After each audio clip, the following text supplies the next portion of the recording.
Olá, boa tarde, boa quarta-feira para você. Espero que o seu feriado tenha sido ótimo.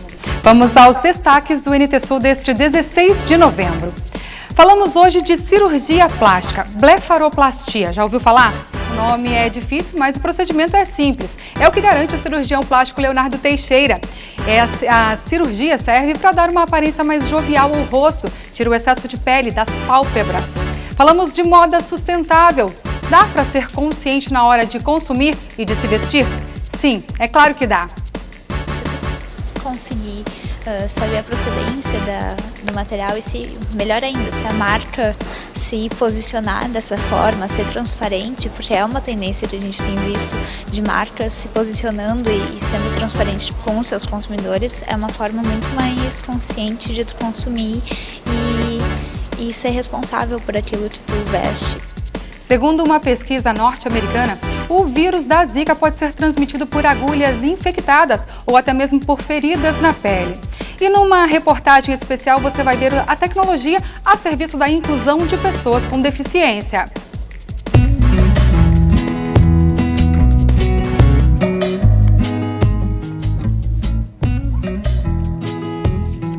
Rafael é diferente do João Vicente, que é diferente de mim. E eu também não sou como você.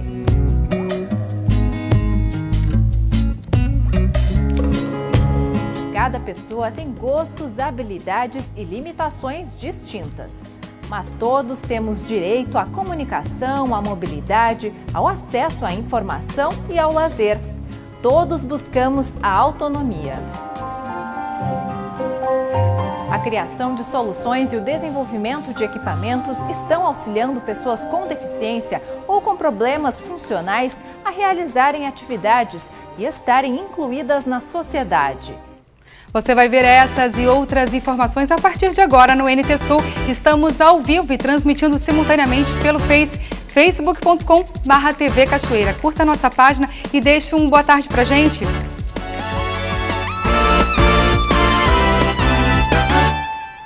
Na tarde do feriado de ontem, o programa maior dos cachoeirenses foi o Festival Estadual de Bandas, no ginásio da Fena Roça. Um verdadeiro show, mais uma vez.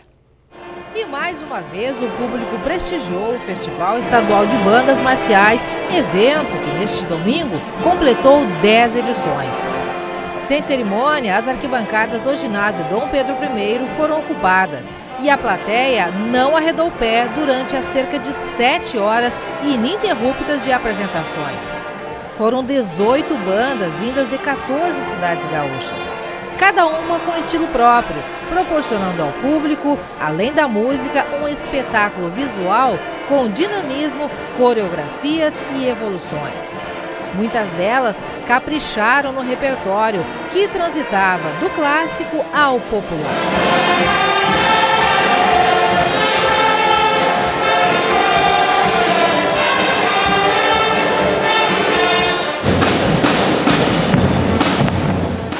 O festival, que não tem caráter competitivo, funciona como uma vitrine e talvez por isso receba adesão e simpatia de tantas bandas, que em sua grande maioria é formada por jovens e estudantes, mas que contam também com a experiência de alguns veteranos.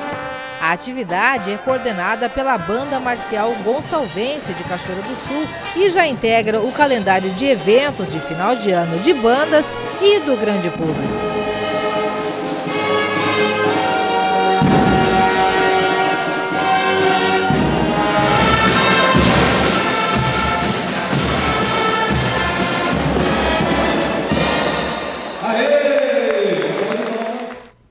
Show, como sempre. Gostaria de mandar uma boa tarde aqui para Luciana Machado Santos, já está interagindo com a gente aqui pelo Facebook. Uma boa tarde para você também, Luciana. Gente, o uso exagerado da tecnologia tem deixado crianças e adolescentes desconectados do mundo real. Especialistas reforçam que os pais precisam estar atentos para o comportamento dos filhos. Estar virtualmente conectado o tempo todo afeta a saúde do cérebro, do corpo e compromete a qualidade do sono e até os relacionamentos do mundo real. É preciso, além das interações virtuais, estar mais presente na vida real, no aqui. É preciso mexer o corpo e o cérebro também. Veja no quadro Educação com Denise Belladonna.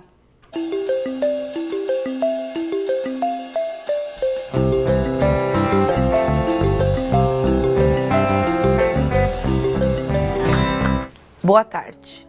A olhos vistos nos lares e nas escolas, estamos convivendo com a realidade de um número cada vez maior de crianças e adolescentes sedentários.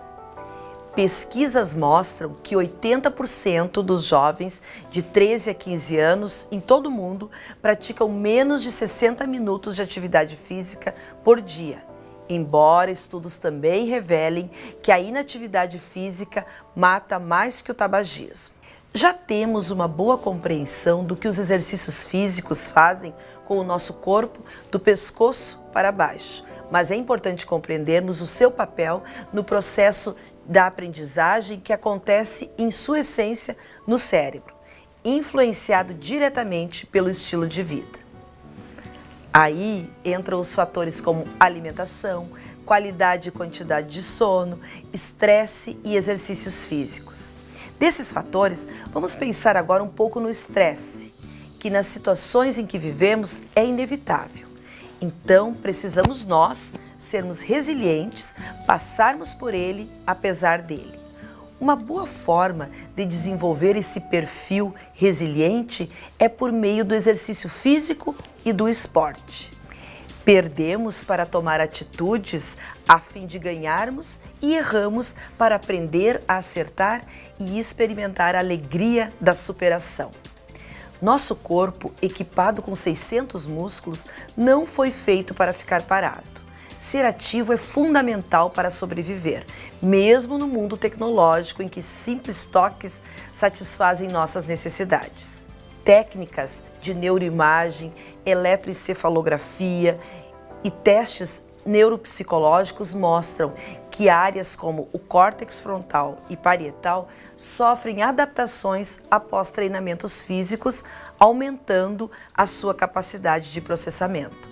É nesse local do cérebro que ocorrem as aprendizagens e o comando das funções executivas. O exercício físico é sabidamente promotor do equilíbrio, da velocidade, da flexibilidade, mas devemos encará-lo também como auxiliar nas habilidades cognitivas.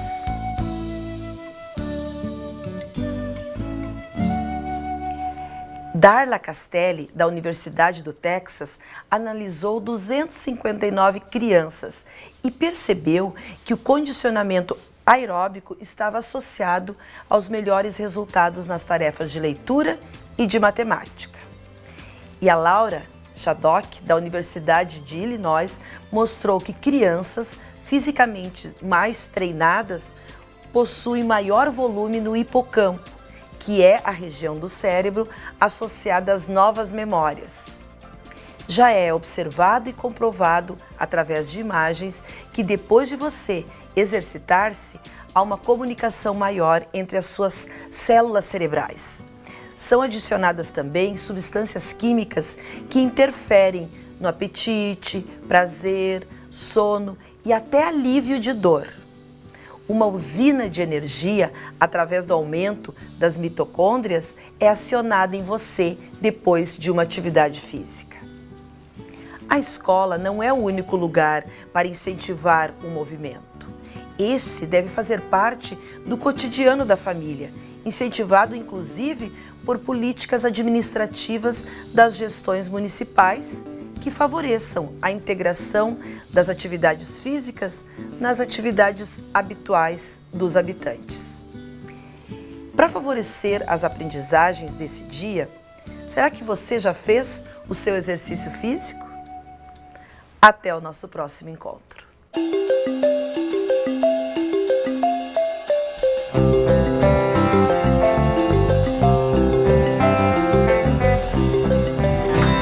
Meio-dia e 10 pelo horário de Brasília, nós vamos para um rápido intervalo. A seguir você vai ver uma pesquisa norte-americana alerta que o vírus da Zika pode ser transmitido por feridas e agulhas infectadas. E falamos ainda de moda sustentável, dá para ser consciente na hora de consumir e de se vestir. Nós voltamos em instantes.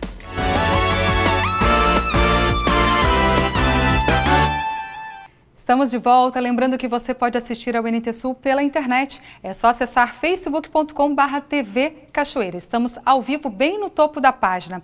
A Loreci Dutra já entrou aqui e deu uma boa tarde pra gente. Boa tarde para você também, obrigada pela tua companhia, Loreci. Bom, vamos ao giro de notícias do NT Sul.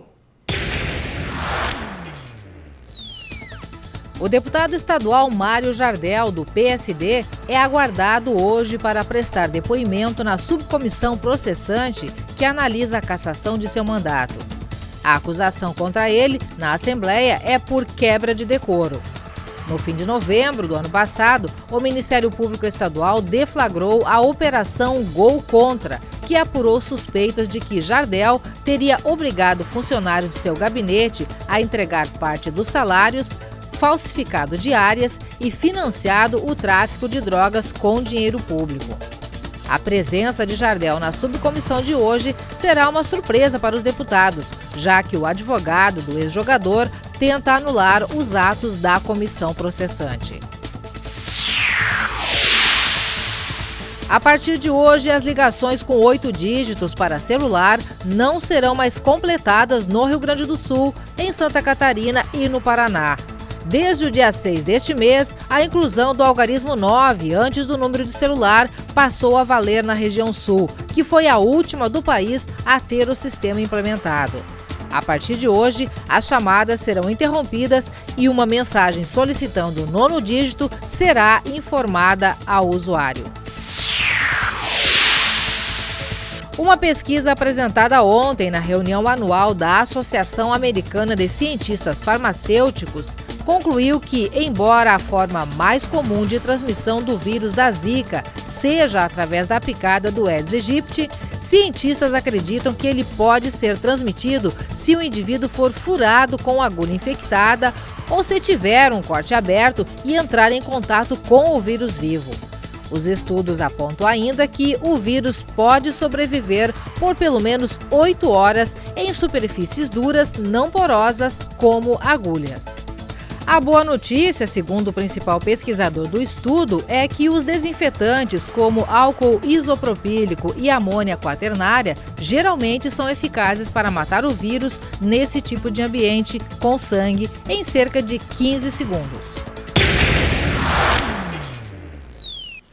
A primavera vai até o dia 21 de dezembro. Na estação mais cheia de cores, sentimos também mudanças no clima, quanto na própria paisagem também. E o que muda também são as vitrines das lojas, trazendo tendências e lançamentos próprios da estação. Uma verdadeira tentação para quem quer estar sempre atualizado, não é mesmo? Mas para quem se preocupa não só com a aparência, mas com os reflexos dessa rotina de consumo, o conceito que está em alta é a moda sustentável. Cair na tentação das etiquetas de desconto, seguir as tendências do momento e logo depois se ver preso às parcelas do cartão ou crediário. Muita gente já passou por isso. Para alavancar as vendas do setor de vestuário, as marcas lançam periodicamente suas coleções. Isso porque muitas pessoas encontram na forma de vestir uma oportunidade de aceitação, mudança ou simplesmente expressão de si mesmas. Mas o que muitas vezes não pensamos na hora de comprar são os reflexos desse consumo. E se você é desses que já está de olho nas novidades da próxima estação, é bom refletir sobre o que pode ser apenas um desejo e não uma necessidade. Monize é estudante de moda e está fazendo seu trabalho de conclusão de curso voltado à moda sustentável e à relação emocional que as roupas têm na história das pessoas. Ela conta que escolheu o tema por perceber que o consumo inconsciente pode influenciar não apenas no modo de vestir, mas também nos reflexos de cada escolha, seja no sentido particular ou mesmo social. A consciência no ato da compra acaba refletindo tanto no fato de tu ter um bem-estar maior em referente ao consumo, ele te representa de uma forma diferente e também tu consegue se posicionar perante ao mundo de uma forma diferente, tu consegue se sentir mais responsável por aquilo que consome e produz. Giovana entende bem do que a amiga Monize fala. Ela, que também é estudante de moda, diz que foi na faculdade que passou a ter outros critérios na hora de comprar suas roupas.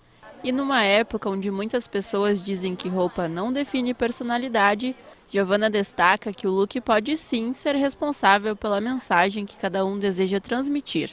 Eu acredito que às vezes a gente realmente se vê de uma maneira inconsciente, mas mesmo inconscientemente eu tô comunicando alguma coisa com aquela roupa. E às vezes eu também conscientemente comunico, sei lá, pode ser que eu acordo um dia que eu não tô muito afim de me arrumar. Então eu vou lá, eu visto um moletom, eu vou sair de casa assim. Mas comunicar não resume o tema moda. E se tratando de sustentabilidade, tanto Monize quanto Giovana destacam que é preciso muito cuidado, principalmente pelo fato de muitas coleções atuais terem problemas com trabalho escravo e poluição em alta escala, o que não é desculpa para quem deseja ser responsável por aquilo que consome. No caso de Giovana, a opção foi se aventurar no mundo dos brechós, o que passou a ser uma ótima forma de economizar e também eternizar histórias. Hoje ela diz que 80% de suas compras são em brechós e entre as peças preferidas existem ainda algumas relíquias, como esta blusa que ela ganhou da avó e exibe com orgulho. É uma blusa que ela me contou essa história, passou para mim, eu posso daqui a pouco passar para minha filha e é uma coisa que se eu for numa loja não vou encontrar aquilo. E também, várias vezes eu compro uma peça, por exemplo, que nem essa calça, assim, que é uma coisa diferente que eu fico meio assim, será que eu vou usar isso, sabe? Mas, acaba dando uma coragem, assim, pra ti ousar mais. E eu acho que à medida que tu se conhece mais e tu experimenta mais, tu vai investindo em peças mais diferentes e com mais autorias, que tu vai ganhando confiança para aquilo. Monize diz que também é adepta do mercado vintage, mas entende que não são todas as pessoas que curtem a proposta. Nesse caso, ela sugere as lojas de departamento, que geralmente têm preços mais acessíveis e boas opções de produtos. E para quem não abre mão de vestir produtos de determinada marca, a dica é investigar o trabalho. Se tu conseguir saber a procedência do material e, se melhor ainda, se a marca se posicionar dessa forma, ser transparente, porque é uma tendência que a gente tem visto de marcas se posicionando e sendo transparente com os seus consumidores, é uma forma muito mais consciente de tu consumir e ser responsável por aquilo que tu veste. E por falar em vestir, no caso da moda sustentável, Monize comenta que a tendência que nunca sai de moda é ser responsável. Passar isso de forma consciente para o mundo é muito mais relevante do que se vestir de forma efêmera. Ser consciente, então, nunca sai de moda? Com certeza não. Isso aí, consumidores cada vez mais conscientes. E falando em negócio, quanto maior o seu conhecimento sobre o mercado, clientes, fornecedores, concorrentes, melhor será o seu desempenho e o desempenho do seu empreendimento, é claro. Levando isso em conta, a pesquisa de mercado é uma ferramenta importante para que você obtenha informações valiosas sobre o mercado em que você pretende atuar.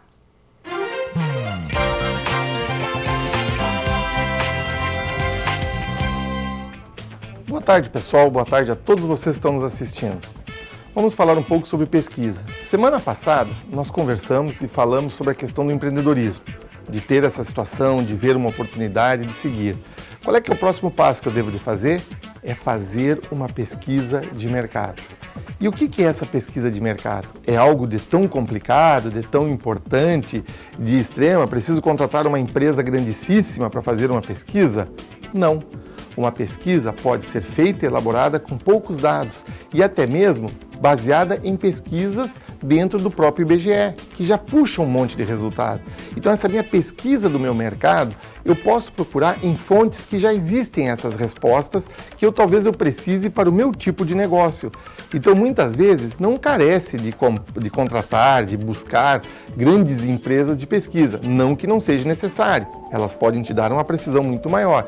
Mas temos que ter alguns cuidados e alguns cuidados muito grandes ao fazer essa pesquisa para saber se a nossa visão, de oportunidade realmente é boa ou não, se ela vai ser aceita no mercado.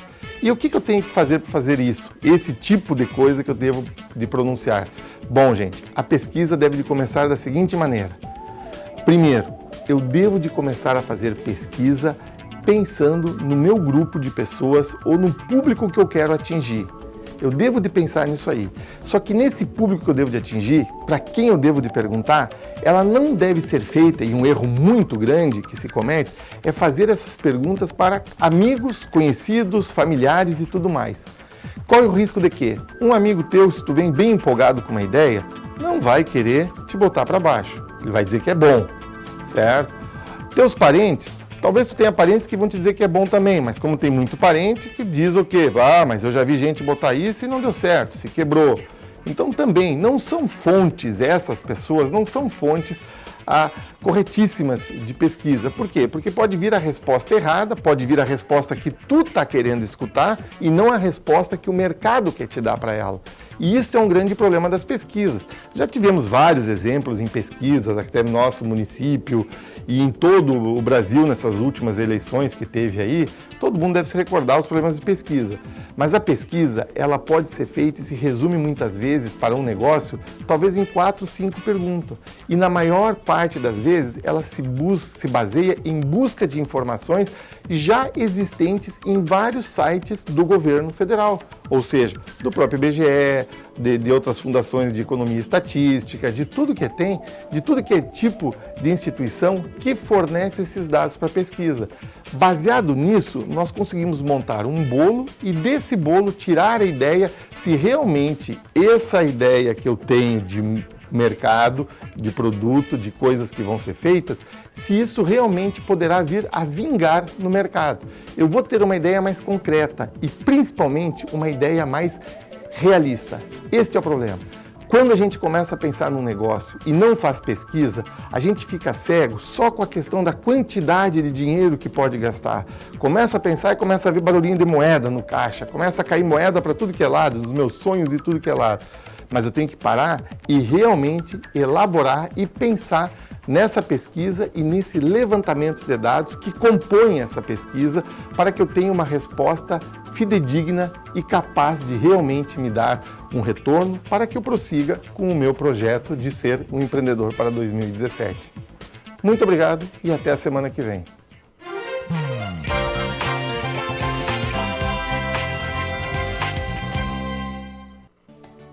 Veja agora as vagas que a agência FGTACine disponibiliza em Cachoeira do Sul.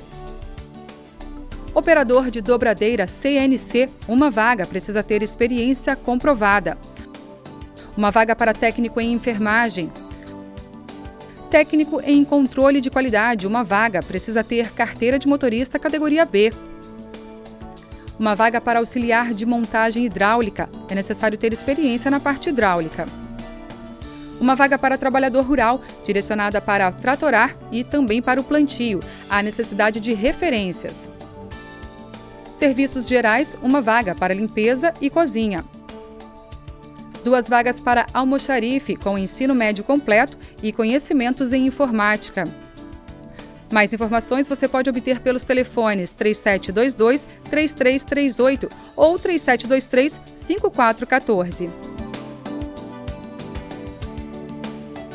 12h27, vamos para um rápido intervalo e a seguir falamos de blefaroplastia, uma cirurgia plástica que tira o excesso de pele das pálpebras. Serve para dar uma aparência mais jovial ao rosto. E uma reportagem especial você vai ver também sobre tecnologia a serviço da inclusão de pessoas com deficiência.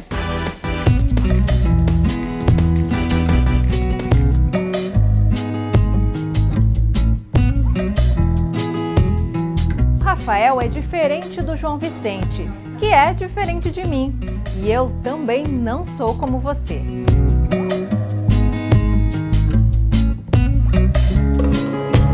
Cada pessoa tem gostos, habilidades e limitações distintas. Mas todos temos direito à comunicação, à mobilidade, ao acesso à informação e ao lazer. Todos buscamos a autonomia. A criação de soluções e o desenvolvimento de equipamentos estão auxiliando pessoas com deficiência ou com problemas funcionais a realizarem atividades e estarem incluídas na sociedade.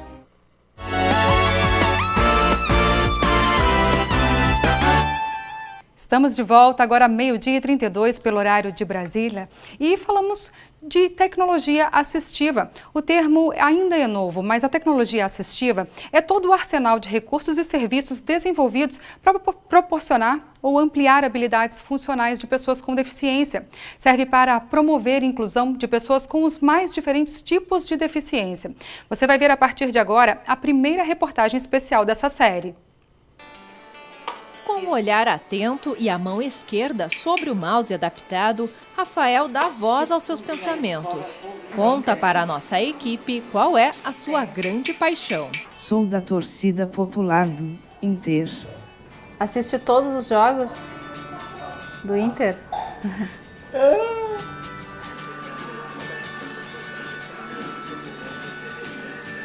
Selecionando letras no teclado virtual, ele forma a frase que quiser, mas também consegue acessar um menu no computador com categorias em forma de símbolos que ficam gravados, facilitando a comunicação.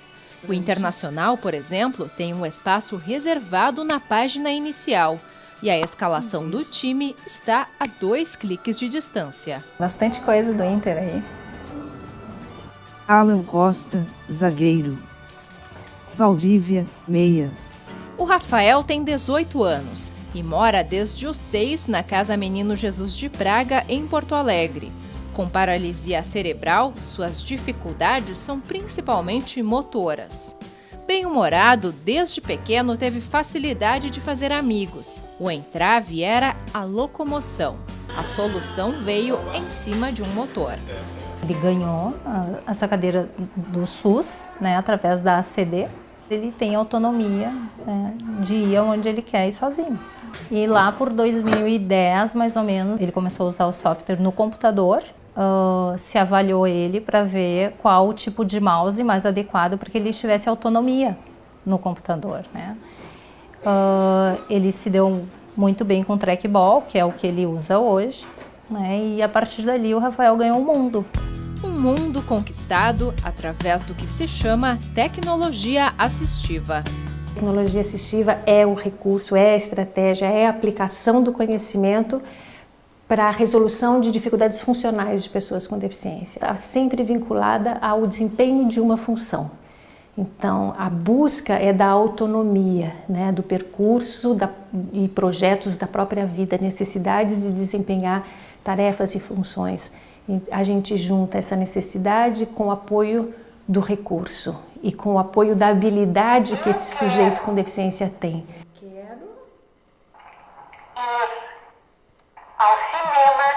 Nós não olhamos tanto para a sua deficiência, mas para as possibilidades que ele tem. Estudo na Escola Pública Municipal, Marcílio Goulart Loureiro. Hoje, Rafael está na 8ª série do ensino fundamental.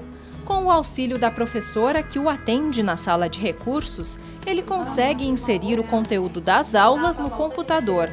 É muito importante, né? Porque é através dele que se dá a aquisição dos conhecimentos e o retorno também dessa aquisição. As provas estão todas ali e é ali que o Rafael vai responder, então, né? Mais outros aplicativos, as redes sociais, que ele tem os colegas como amigos, ali ele interage. A tecnologia hoje possibilita, né, interromper essa questão da limitação, né, da impossibilidade, da incapacidade. Né? Ela dá capacidade, ela traz essa competência, essa possibilidade das pessoas com deficiência.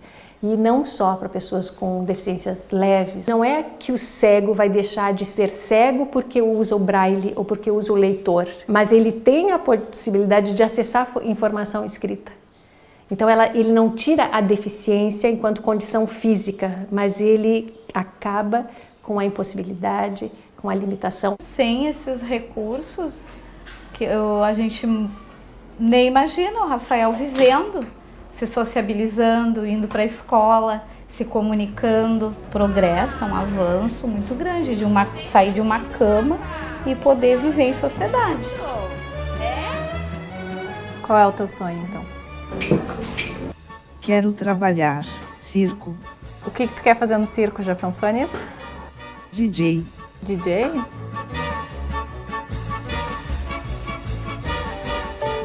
Compartilhar planos futuros, falar sobre desejos, ganhar independência. A voz que dá vida aos pensamentos do Rafael através do software faz parte do conceito de comunicação alternativa, que é uma das categorias da tecnologia assistiva. Os recursos que possibilitam a fala são muitos e não precisam obrigatoriamente ser eletrônicos. Aqui a gente tem 2 exemplos que auxiliam na comunicação. Na comunicação, isso existe o conceito da comunicação alternativa, são ferramentas que ampliam a habilidade de se comunicar. E eu posso fazer pelo computador, por exemplo, aqui nós temos uma prancha de comunicação. Eu clico numa tela, eu tenho opções e eu falo. Eu quero. Ajuda. Essa mesma prancha eu posso fazer impressa, eu posso ter uma pasta de comunicação, onde eu tenho a comunicação necessária na sala de aula, na hora do recreio. Então, por favor, telefonar. Renata fez o doutorado na área de comunicação alternativa, estimulada a encontrar soluções para facilitar a vida do filho Vinícius. Comunicação é como se fosse algo inerente ao ser humano, né? Então a gente se comunica de alguma forma sempre. E buscar formas alternativas, já que ele não oralizou, né? Ele tem até ele fala algumas palavras, a gente sempre estimula isso também. Mas a gente precisa ter tantas formas quanto forem possíveis de se comunicação. E aí a gente utiliza junto, né, sistemas visuais, né? Vinícius é autista e tem dificuldade de se expressar. Por isso, a Renata implementou na rotina da família o uso dos cartões de comunicação. Os símbolos expressam objetos, pessoas, atividades. Alguns são impressos em papel e tem esses em que o próprio Vinícius aparece realizando a atividade da rotina. Uma pasta com cartões presos por velcro vai todos os dias na mochila para que ele possa se comunicar também na escola. Aí a professora lá, então assim, pode montar a rotina com ele. Aí a gente sabe que ele vai fazer algumas atividades, vai ter, sei lá, aula de inglês, vai ter o lanche. O conhecimento da rotina traz tranquilidade para a pessoa com autismo. Com os cartões, o Vinícius já sabe que depois de se vestir, vem a hora de escovar os dentes. E aos poucos vai ganhando autonomia. Ele tem até mesmo a responsabilidade de cozinhar uma vez por semana. Então ele tem 3 coisas que ele faz o cannelloni, ele faz purê e faz pastel. Então a gente, no dia que tem que preparar, isso aqui é um passo a passo de como ele prepara. Ele tem que cortar a caixinha, ele tem que cortar, né, o pacotinho de molho de tomate e tem que misturar um e outro dentro de uma travessa. Isso melhorou a atenção dele. As questões de organização dele também aí ajudaram muito. Ele fica menos ansioso porque ele sabe o que vai acontecer. O próximo passo vai ser a utilização do celular para a aplicação dos cartões. Eles auxiliam a formar frases. Comer banana. Eu quero comer banana. Mas nada é mais simples e espontâneo do que ter na palma da mão o convite para brincar com bolhas de sabão. Uau!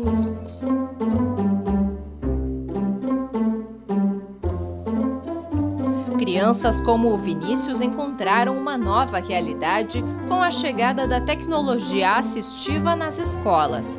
Foi em 2007 que o Comitê de Ajudas Técnicas no Brasil foi criado a fim de pensar em políticas públicas para a saúde, a educação e o desenvolvimento tecnológico que possibilitassem o acesso das pessoas com deficiência aos recursos de tecnologia assistiva.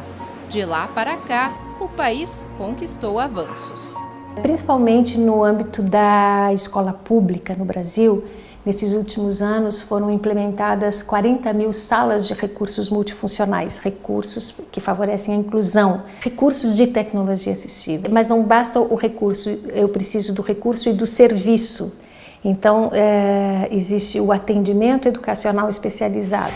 Foi na escola que conhecemos o João Vicente, mas não era um dia de aula normal. O João Vicente utiliza o tablet para conversar no dia a dia com a família e os amigos e também para estudar. E hoje tomou a frente na aula de biologia para apresentar aos colegas conhecimentos do reino animal. Os representantes do reino animal. Gestos, algumas palavras, sinais da Libras. Assim o João Vicente se expressa.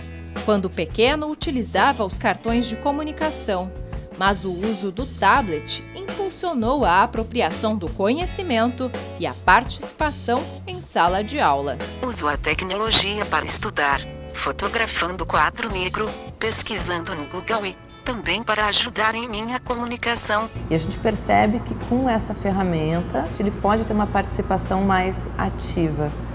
Então ele faz, por exemplo, os registros fotográficos, né, do quadro, do que acontece na escola, essa voz que sai do tablet que a gente está apoiando na apresentação, né? O professor pode perguntar para ele o que ele sabe, o que ele aprendeu, o que ele gostou de determinado conteúdo, e ele também pode ter esses meios de responder que realmente geram um empoderamento grande da pessoa com deficiência, né? Que é vista como uma pessoa capaz, como uma pessoa que pode fazer algo assim como qualquer outro. É com a Daiane que o João Vicente treina o uso do tablet, gravando informações das matérias da escola e também sobre sua rotina. Faço aula de pilates nas terças e quintas à tarde. Ele cursa o 2º ano do ensino médio da Escola Estadual Piratini. O professor Daniel diz que é preciso estar sempre atualizado, acompanhar o desenvolvimento do João a partir do uso da tecnologia é um desafio. A gente tem que se apropriar, às vezes, dessas ferramentas, nem sempre é fácil, né? Até a gente entender como usa, como explorar de melhor maneira, então às vezes é complicado. Então temos sim que se apropriar, ele está usando algumas coisas novas até agora que a gente está tentando correr atrás para aprender. Então nesse ponto até o João ensina a gente, né? Na escola, muitas turmas são formadas por alunos com e sem deficiência. Um cenário que tem se tornado cada vez mais comum. Se há 12 anos atrás tínhamos 18%, hoje temos 80% das crianças com deficiência nas escolas, nas classes comuns, né? Se organizou, né, financiamento e estrutura física e serviço e recursos que foram para as escolas públicas. Está perfeito? Não está, né? O caminho de formação é enorme e contínua. A gente precisa garantir a continuidade de todo esse investimento feito, porque a inclusão ela não é só importante para as crianças com deficiência, é importante para todas as crianças. A Raíssa também tem síndrome de Down e faz parte da turma do João. A foto tirada é para incluir o nome e a imagem dela na lista de amigos do computador. É a tecnologia aproximando pessoas, tornando o ambiente de sala de aula um espaço de sociabilidade. Eu converso com eles e eu gosto de ir para a educação física e é divertido.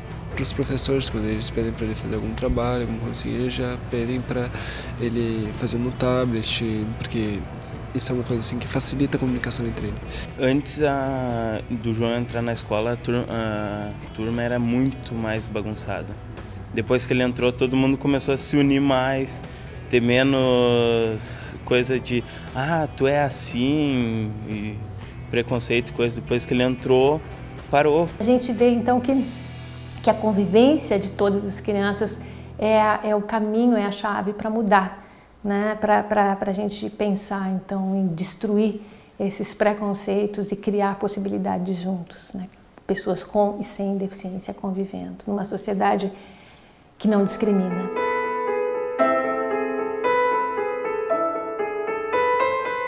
Eu sempre busquei alternativas para aquilo que eu queria realizar.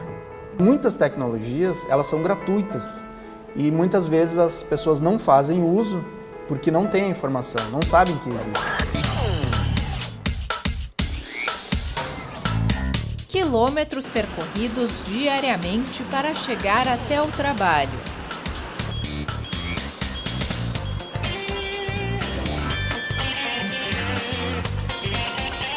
Pequenas distâncias que são grandes conquistas.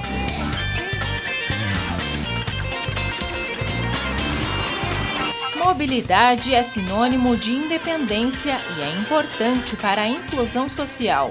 No Brasil, 45 milhões e 600 mil pessoas têm algum tipo de deficiência, segundo o último censo divulgado pelo IBGE. Isso equivale a 24% da população. Restam às cidades estarem preparadas para serem espaços de todos. Falta muito, e aí a importância desse espaço da educação, porque é na escola que se formam arquitetos, médicos, engenheiros, advogados, e a sensibilidade dessas pessoas adultas será outra, né, na convivência e na percepção de que as pessoas com deficiência existem. Elas não aparecem, não é porque não querem, é porque a rua não está acessível. Ainda estão em casa, ainda estão nas escolas ou instituições especializadas, né, e precisam vir para o convívio. Aí a gente vai começar a quebrar as calçadas, quebrar e alargar as portas, alargar o coração, né, acolher.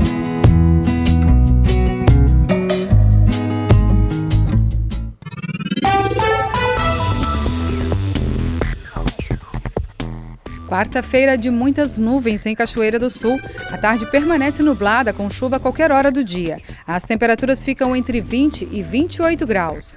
A quinta-feira será de sol com nuvens, períodos de nublado com chuva a qualquer hora do dia. As temperaturas ficam entre 17 e 23 graus. Já na sexta-feira, o dia será de sol com nevoeiro ao amanhecer. As nuvens aumentam à tarde, mínima de 10 e máxima de 23 graus. Confira no mapa como fica o tempo hoje. O ar quente e úmido no Rio Grande do Sul nesta quarta-feira deixa a atmosfera instável. Apesar do sol aparecer ao menos em parte do dia em algumas regiões, a tendência é de períodos com chuva em diferentes pontos do estado. Pode ter chuva forte ou temporal localizado por conta de nuvens mais carregadas. Na capital, Porto Alegre, a máxima prevista é de 29 graus. Em Uruguaiana, na fronteira oeste, 30. Em Passo Fundo, no norte do estado, 25 graus.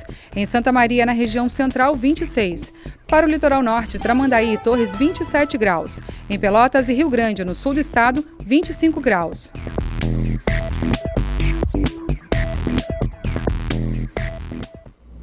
Aqui no NT Sul agora vamos falar de estética, de cirurgia estética, blefaroplastia. Já ouviu falar?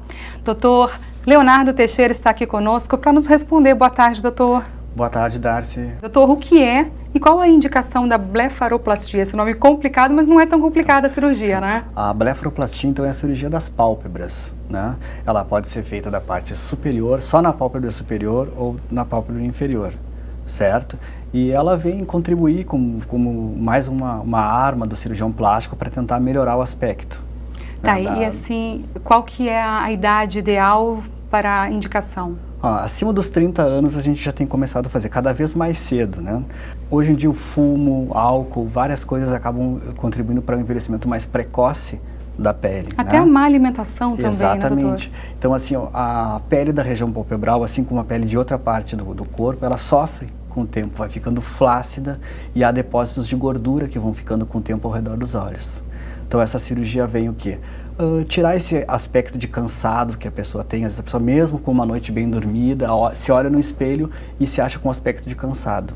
Né? Então, o olhar tem essa coisa, ele transmite vitalidade, né? Ele dá essa coisa assim, ó, quando a pessoa te olha, te transmite uma coisa boa, né? Então, essa cirurgia, ela vem rejuvenescer mesmo.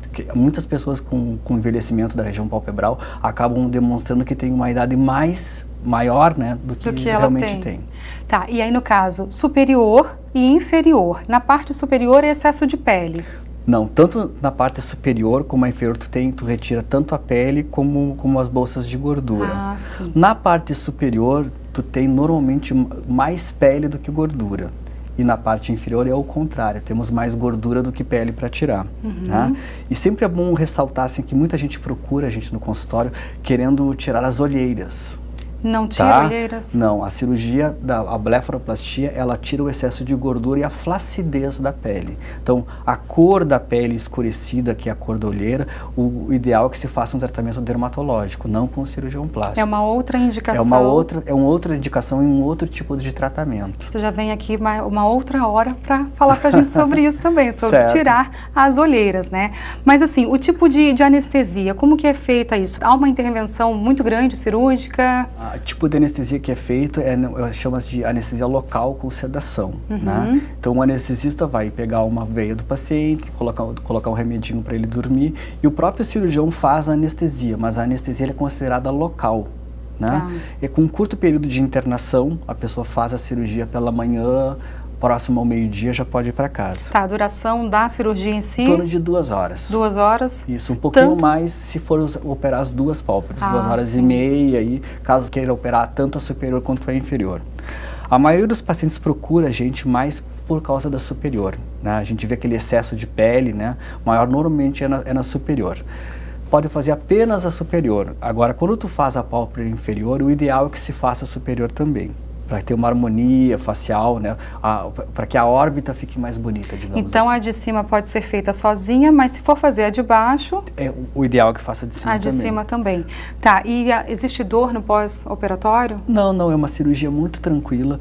O que há mesmo é um inchaço, né? A região da face, ela é muito vascularizada, então incha um pouquinho.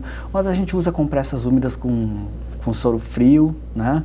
E isso acaba reduzindo o edema e a recuperação é rápida. E esse inchaço dura em torno de quanto tempo? De 2 a 3 dias. Né? O ideal é que se afaste assim do trabalho 2 a 3 dias. Se operar numa sexta-feira, segunda-feira pode trabalhar. Mas a pessoa não fica assim deformada para voltar a trabalhar? As pessoas não se assustam um pouco? Não. Com certeza isso aí é bem tranquilo. Principalmente se fizer só a superior. A superior é bem mais tranquila. Quando faz a pálpebra inferior, que tem mais gordura, né? Aí assim o edema é um pouco maior, aí seria em torno de 5 dias a recuperação, mas normalmente é rápido. Tá, isso período de recuperação, mas quanto tempo a gente chega no resultado final? Em torno de 2 meses tu já consegue ver o resultado definitivo. Há riscos na cirurgia? A blefaroplastia, ela pode oferecer algum risco a quem faz? Assim, o risco é inerente a qualquer procedimento, né, cirúrgico. Há o risco da anestesia, de uma internação, de risco de infecção, mas assim, o que a gente faz, né? O cirurgião, ele pede exames antes da cirurgia e se protege de todas as formas para que nada dê errado, né? A cirurgia, ela é individualizada. Uma outra coisa assim que a gente sempre é bom frisar é que assim, a cirurgia ela é da pálpebra e não do olho.